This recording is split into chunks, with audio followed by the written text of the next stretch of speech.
police department has got the neighbors coming in and meeting once a month. They get to hear from the neighbors what's going on in each of the neighborhoods. They get to identify what the hot spot properties are, where the problems may be, turn that over sometimes to code enforcement. And code enforcement then can go after the things that maybe aren't criminal related, but just are related to property not being upkept or kept up. And between the two things, you see the quality of life in the neighborhood itself improving. And that, I think, has been a success over the last 8 years, because that's what I'm hearing from people when I go and talk to people around the neighborhoods. We've also had a problem, as you know, you hear people talk about homeless. The city of Myrtle Beach has done a very, very active job, I think, of trying to help those who need help, with the Alliance In, which is a 2-year program to help people get back on their feet. Haven House, which is helping families get on their feet, and here recently we've added, with a lot of work with some of the community people, for teenagers who don't have parents at home, who are wanting to finish up and go to high school. And so Haven House has been welcoming them there. We've also given money for Habitat, or planned for Habitat for Humanity, money for the soup kitchen and the Street Reach facility. So for those folks who want to help and want to get going again in life, I think the city of Myrtle Beach has been very, very strong on working to improve those folks and help them get started. And for those who don't, we're now going after properties where they're building these camps and trying to get that area cleaned out, so that the homeless problem, we have the kind of carrot for helping people and the stick for getting people who don't want to help themselves, but let's get the community cleaned up. Also, we were talking about downtown. I'm very proud of the fact that the boardwalk now is on the way. You go down there, the pilings are in the ground, and they're getting ready to start on the construction part of that. I think that's one of the great opportunities for Myrtle Beach to make downtown competitive with Market Commons and Barefoot Landing and Broadway at the beach. That historic area down there really is the heart of Myrtle Beach. And I think with the help coming from the zoning rewrite and now the boardwalk as a draw, you're going to see downtown Myrtle Beach, I think, revived. And I'm proud of that, and I hope to be a part of the revitalization downtown. We've had a lot of controversy in the last year and a half, as those of you know, and you've probably heard a lot about, concerning the bike week rallies. As you may know, I was the one council member who voted against the helmet law, worked with my colleagues to keep confiscations of motorcycles from being a permanent part of the ordinances. So I feel like I can speak with some authority about what has gone on with the bike rallies. Frankly, folks, we worked for 12 years with the Bike Week Task Force to try to do something to get these rallies under control.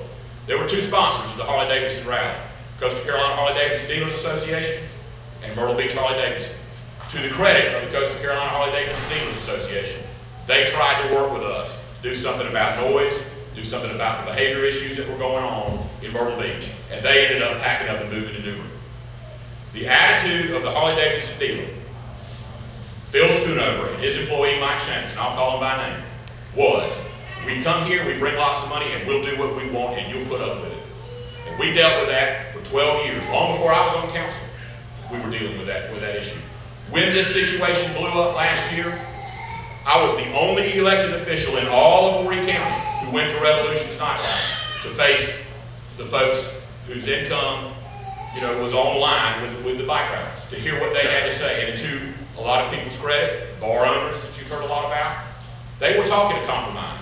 But Mike Shanks, the employee of Myrtle Beach Harley-Davidson, and Phil Schoonover, walked on that stage and he said, we'll organize and we'll do whatever we can to unseat these incumbents.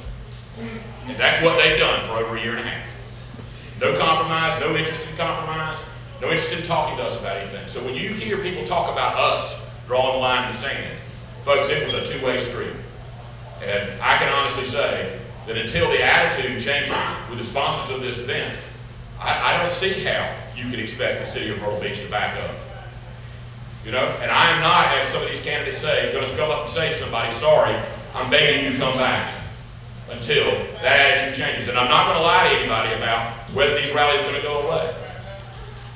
We don't sponsor them. Myrtle Beach Harley-Davidson sponsors one, the City of Atlantic Beach sponsors another. But I can tell you this, the strong leadership that we've had Not everything was perfect, but we've got controllable events today. You're going to hear people say, you couldn't have passed all these ordinances, that you should have enforced the laws as they were on the books. Well, folks, I've walked with the friendship team for 10 years. 10 years I walked on that boulevard. How do you control 5,000 to 10,000 people who've been drinking all day, sitting in the parking lot of Landmark Hotel, when you've got 10 police sitting out there? How you do it? You do what you can to control the crowd. That's what we did. And I feel very good about an ordinance that we passed. A lot of people say it's controversial, which is no congregating in the parking lots. We made them walk around, move around, and that made it where the police could enforce the laws as they were on the books. That's one single law I think did more to get control of Ocean Boulevard in these rallies than anything else that we passed. So, I'm proud of the job that we did. Now, while it's true that people disproportionately profited off Bike Week, when the rallies went away, some people were disproportionately hurt. And you've heard people talk about the 1 cent advertising fee. Well, folks, I don't have the numbers in front of me, but the facts are, it's beginning to work. And how do you know that? Because we, as much of a struggle and as hard as times have been, we're doing better than every other beach destination in all of America. We're doing better than Las Vegas. And it's because we put up money to try to get advertising and get people here. And I admit, I think a lot of these people came to the hotels, went to the beach, went to the grocery store. But still, they were here. And I'd rather have a lot of people here spend a little bit of money than nobody here doing anything. So I think in that respect, the advertising fee has worked. But the single reason that I voted for that, I was asked to come and speak to the to ride in the Shriners Parade in May this year. I was the Grand Marshal. And while I was waiting to ride in that parade, a lady came up to me who worked at Denny's. She was a waitress there. She wasn't in a beer tub. She wasn't working in a tattoo parlor. She was a waitress at a breakfast restaurant in this town. She told me what a lot of people I know, and it affected me, which is, not only did I not make the big money that I usually make in May, there was a boycott that was very effective here, and nobody showed up, and I didn't make any money here in May. Well, that had a profound effect on me, as did going to people's hotels when they had 12 rooms when they used to be full. I know that the decision to try to bring these rallies under control and the very effective Not a Dime 09 boycott that hurt the very business people who were supporting them was a tough thing for some people. And I voted to do the 1 cent advertising fee for a lot of reasons. Long range, improving the shoulder seasons, making it so that we had more people here all year long so you don't expect this big bump. But the main reason was to make sure that that lady had some business and had a job all summer long. And we had to move very quickly. And I think that worked. And I also think long range, when this economy turns around and as these shoulder seasons start to grow, we won't be dependent on any one single group ever again, and I'll never have to look at Mike Shanks or Phil Schoonover or Myrtle B. Charlie Davidson and have them say to me, I bring a ton of business, and if you don't like it, you need to go on vacation in May. Folks, they need to learn to be a part of the community they live in, and I don't mind telling you that I hold them responsible just as much as people try to hold us responsible for what went on in the month of May.